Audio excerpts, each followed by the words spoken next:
Hey, what's going on, guys? Flick here. Welcome back to another episode of the Wolves Career Mode. This is Season 1, Episode 17. We are quickly approaching the end of Season 1 of this career mode. Only 11 league matches to play, which should put us with 3 more episodes for you guys, especially if we do manage to secure the league title and promotion with a few matches to spare. Then we might go a little bit more simulation heavy instead of playing all of those fixtures. But let's take a look at our calendar and see what opponents we have for today. We're going to be starting with a match against Burton Albion on the 17th, and they're sitting dead last in the championship. I think that's a good match to simulate, and then that'll put us against Preston on the 21st. That's an away match. Big fixture here against Reading at home on the 24th. They're still in second place. If we can win that match, that should put us at least 6 points clear of Reading and almost secure the league title for us as we are approaching the end of this season. Our final opponent will be another difficult one. Middlesbrough have been hanging around typically in the top 3. They've now dropped down to the 5th place position, but I know they're going to be tough. They were a difficult opponent earlier in the season, and I'm expecting nothing less. Before getting into that simulation against Burton Albion, I do want to go over a few comments from the last episode. The first one being from Cosmic Sword. They suggested a new formation with custom tactics and instructions that we should try out, and we'll be attempting to use this 4-3-3 holding formation. I do want to quickly go over what we have set up just to give you an idea of how we'll be using this formation in game. And basically our back line hasn't been changed at all. Everything is on default for the instructions, and the players are staying exactly the same as to what we use in a 4-2-3-1 formation. But for our center defense mid in Daye, we have cut passing lanes and stay back while attacking. For Nevsh, we have stay on the edge of box for crosses and free roam for his instructions. Connor Ronan featuring in the starting 11 for this formation. I've been keen to fit him in somewhere, and our 4-2-3-1 formation just didn't allow us to do so because we have so many good attackers, but we don't have a lot of box-to-box midfielders. And considering how well Ronan has been playing lately, I thought this formation is the perfect opportunity to give him the start. The only instruction we have changed for him is that we also have free roam for his instructions. Now for our wingers, Jota will be playing on the left. We have stay forward, stay wide, and get in behind for his instructions. For Costa, we have the same instructions, stay forward, stay wide, get in behind, but we're playing him on the right. Usually I like to play Jota on the right, Costa on the left, but we'll switch things around and just see how they play in their natural positions. Podence, I'm uncertain how he's going to play at striker. When we first signed him, his finishing was one of his weak characteristics, but we've been working on that all season. He's clearly shown his ability to score goals, but he will be our false 9 striker for this formation. As for the tactics, we're going to be slowing down our play quite a bit, and this is something I've experimented with in Ultimate Team. I've actually used the 4-3-3 5th variant, that's the false 9, which plays very similar to the custom tactics that we've set up here. The speed is on slow at 28, passing, the players are going to come short, so we're not going to try to string together too many long passes. Rather, we're going to look to build our play slow and steady from the back, find lots of passing options, and not lose a lot of possession. Now, for the chance creation, we are going to make a lot of safe runs and send in a decent amount of crosses into the box. Players, I believe that means they're going to get closer to goal, and then we're going to play very high pressure for our defense. Pressure all the way up at 65, aggression at 69, team width at 58. I feel like that works pretty well against the computer. We're not going to give them a lot of time on the ball, and then once we win the ball back, we're not going to try to turn it over. I also saw a comment from Bernard asking me to change the player appearance for Dele Uba, and this isn't something that I pay a lot of attention to personally, but because these players do show up in the squad reports now, I completely understand if you guys would like me to adjust their appearance. Now, we've asked for the sock height to be changed from low. I definitely agree on that. He looks a lot better with the normal or the high socks. I think we're going to stick with the normal, just keep things standard. But while we're at it, I wouldn't mind even changing the type of gloves that we use for the goalkeeper. Right now, his default is at the EA Sports white and yellow, but we have lots of options to choose from, including the non-EA Sports gloves. So if you guys have any specific gloves that you want me to use on Dele Uba, then go ahead and leave it in the comments section below, and I'll probably adjust that in the next episode. I wanted to quickly go over the league table to give you guys a better idea of our situation going into this episode, and we have an extra match to play from Reading, and we still sit 3 points ahead of them. So a win in this simulated match would be big for us. And Burton Albion, like I mentioned, they're sitting dead last, only 23 points from 36 matches. I'd be very disappointed if we don't pick up the full 3 points. To be fair though, their recent form hasn't been horrible. 2 draws out of their last 3 games. Sure, wins would have been better, but they haven't been losing all of their matches, which does scare me a little bit. But home simulated matches usually go well for us, and we are still scoreless. 35 or so minutes into the match, and even going into the second half, we have yet to get that first goal. 30 minutes left to play. Someone needs to step up for us, and we do have a couple of substitutions taking place. Jota, of all players, is the one to score, and he's been having a bit of a goal drought, and hopefully that does bring it to an end. Although I wasn't able to score the goal with him, I'm hoping that he can score some goals in our next match. Unfortunately, Reading did not drop points from their last match, so they sit still 3 points behind us. But our next opponent will be Preston. They're sitting 16th in the league table. We do have a few players on international duty, so our starting 11 will look different for this match. The main change is that we will be starting Afobe instead of Podanes. But the 2 other players that are on the international duty is Gero and Doherty. So we've also made a change at the right back position. Fosuaye, he's played well this year. I'm feeling good about our defensive back line. One thing that I'll be trying to do in this match is taking advantage of our width and trying to exploit our wingers on the edge. There we go, some good build-up play. Afobe finding Nevsh. Now to Costa, we have a runner in the middle. This will be Ndiaye, and the low-driven shot has been done successfully. Of all the players to score, Ndiaye isn't the first one that comes to mind. He's supposed to cut passing lanes and stay back while attacking, but those players are still going to push up and join the attack from time to time, and Ndiaye did so right there, and we're off to a great start in this one. It's a good run being made. Afobe able to find the pass to Nevsh. Now we'll find Costa on the wings and try to work this one around. Holding on to possession, unfortunately. We do lose it for a moment's time, but Fosuaye wins it right back. We'll play this one in the middle to Afobe. He's dropping back with that false 9 roll. And we are doing a great job at holding on to the ball. I think Preston are starting to get frustrated, and maybe that'll allow us to score another goal. I see Connor Ronan making the run in the middle. Too many bodies in front of him to execute that pass, but I was talking about the frustration, and there it is right there. They're making silly passes, and we're able to get hold of possession once again. This is going to be Afobe on his left foot. The low-driven shot just didn't have enough power. We're being very picky with what passes we make, and that's led to not a lot of highlights, but I'm okay with that gameplay. I'm not trying to take a lot of risks, and the ones that we do take are calculated ones, because those give us the best chance at winning. But here is Afobe on the ball. He's trying to turn this defender and find one more pass inside. Nevsh losing hold of possession. Looks like we'll go into the halftime break. Up 1-0. Good start for us, especially with the new formation. Now this is a huge blow to us. Just before the whistle sounded for halftime, Nevsh went down with a serious injury. And with how consistent he's been in our starting 11 all year, I don't know how we're going to fare for the remainder of the season.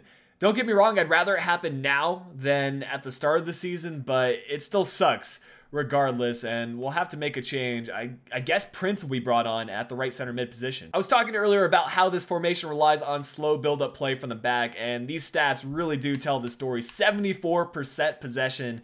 I don't think I've seen a higher number all year, and I am okay with that, but we do need to make one more substitution. Ronan is looking really tired, so I'd like to allow him to rest and hopefully feature him in the next match as well. We don't have a lot of center mid options because I planned on playing Nevsh for the entire match, but I suppose Ndiaye will be brought on at left center mid.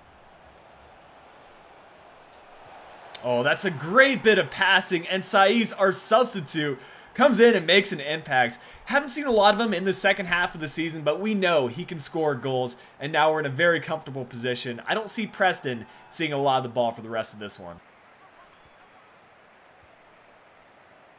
Oh, that is a poor clearance away, and maybe I should just be mashing the clear button instead of the pass button, but to be honest, I don't expect our players to be passing right to the opposition. That's a silly goal to concede, and an avoidable one at that.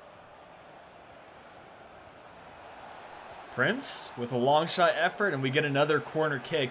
I like the fact how much our center mids are getting involved in the play. I might even change the instructions to allow them to get forward and maybe even get into the box for crosses just to contribute more to the attack. But we do have another corner kick here.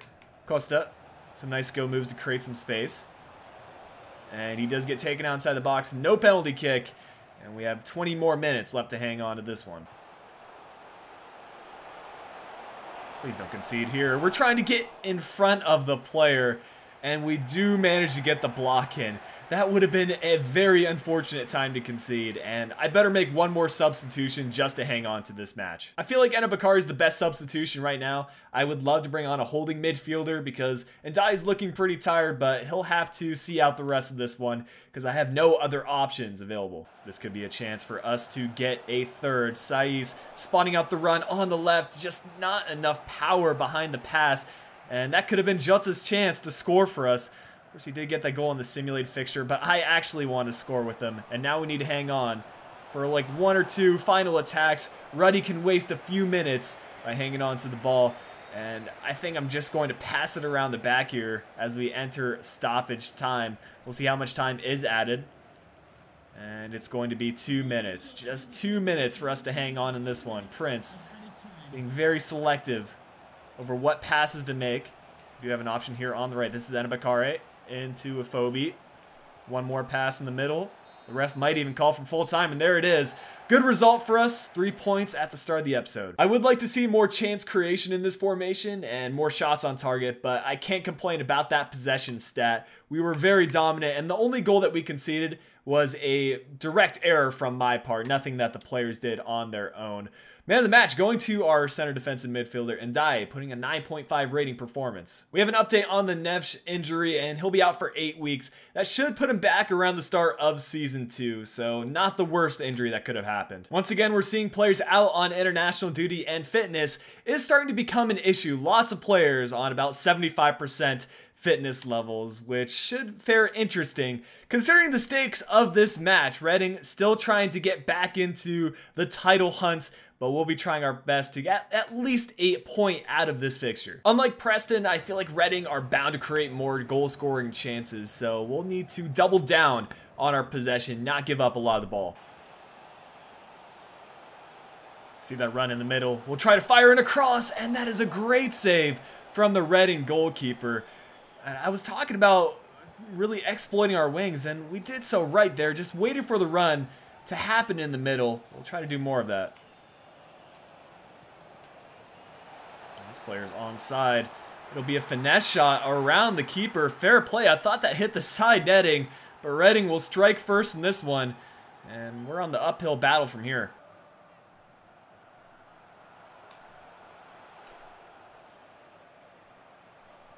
There we go. We might be able to strike back with Connor Ronan, the finesse shot. Oh, maybe we took too much of a touch, but I expected Ronan to finish from there. Really disappointed in that effort. That's just some poor defending. Good thing we have Ruddy on our team, and we have a little bit of luck on our side as well, as that one ricochets off the top of the crossbar. And now, maybe we can get on an attack of our own. Bonatini out wide. Our passing hasn't been very good today. A pretty disappointing first half from us. We didn't hold on to a lot of possession, which was our game plan going into this fixture. We're still capable of getting at least 1 goal in this one. 1 point would be completely fine. This could be our chance for Jota. Pulling off some skill moves. Now looking for a pass in the middle.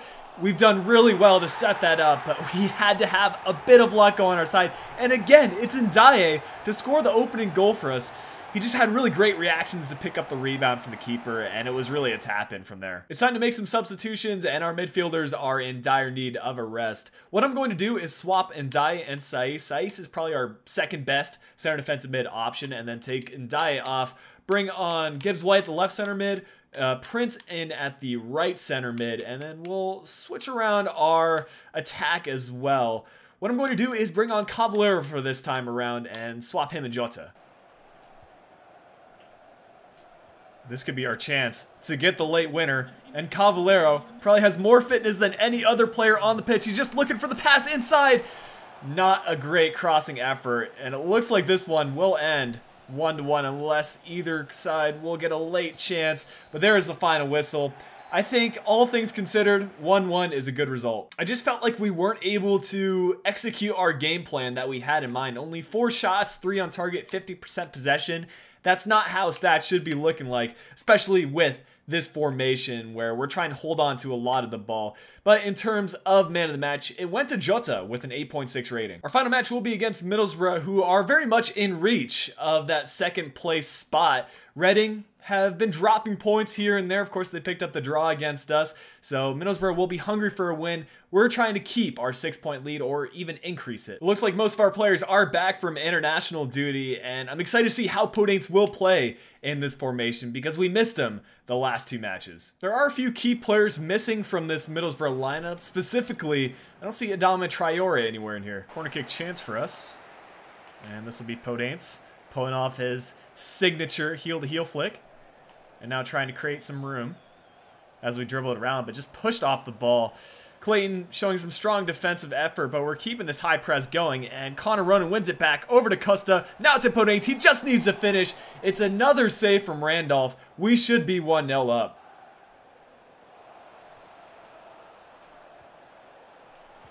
There's Podence getting in the right position, and this time he had no doubts about where he wanted to finish it. We know that their goalkeeper is just going to keep on rushing out, and this time Podence just finessed it around him. Pretty solid first half from us. We were able to get 4 shots, 3 on target, and increase our possession stat up to 57%. That's more around where I like it to be. And more importantly, we did not allow a lot of shots from Middlesbrough. What happened there? I don't know how Johnson has gotten free, but he is going to finish. And I feel like we had him with our left back, but he just seemed to create some space, and now we're level. 30 minutes still left to play. Plenty of time to get this winner. We're going to make some changes in the center of the park. Roden being brought off, and Gibbs White, another youngster, being brought on. I'm also going to switch Prince in for Saiz, and we'll freshen up our attack by bringing on Edebakare for Costa. Can Podence get the winner? Again, Randolph with a save. That's a position that Podence needs to be finishing in. Maybe a natural striker like a Phobie or Bonatini could have done better in that sort of role. But still 5 minutes or so left in this one. We're creating chances, and we just need to build up like we did right there and stay strong from the back. This is Braithwaite on the wing. We clear this away. And now Edebakare starts the break for us. We'll play it out wide. And now we've got Podence making the run. We will use him. And slip it into Edebakare. This is looking very good. Now we're going to be patient and try to find the right passing option. Ndiaye. Over to Gibbs White. Have the player on the left. Ndiaye putting in a tackle, but I think this match will be ending at 1-1. Actually, we'll get one more throw-in chance. Silva to take it quick. Now to Ndiaye. In the middle. This is Gibbs White. Has the passing option in Edebakare. Cleared away from Middlesbrough. And we're only going to get 1 point out of this. A little bit disappointed about it, but considering we played 2 very good opponents in the final 2 matches, Reading sitting in 2nd and Middlesbrough hovering between 4th and 5th, I'll take 2 points out of those matches. Here are the full-time stats. 6 shots, 5 on target, 56% of the possession. Man of the match going to Podence. And while I like this formation, I think there is a little bit of messing around that we need to do with the instructions. I would like to see our midfielders get more involved in the play, and I'll try to adjust that for the next episode. But that'll bring an end to today's episode, guys. Hope you have enjoyed it. If you did, make sure you leave a like on the video. Subscribe to the channel if you are new around here. But until next time, this has been Flick. I'll be talking to you guys again soon.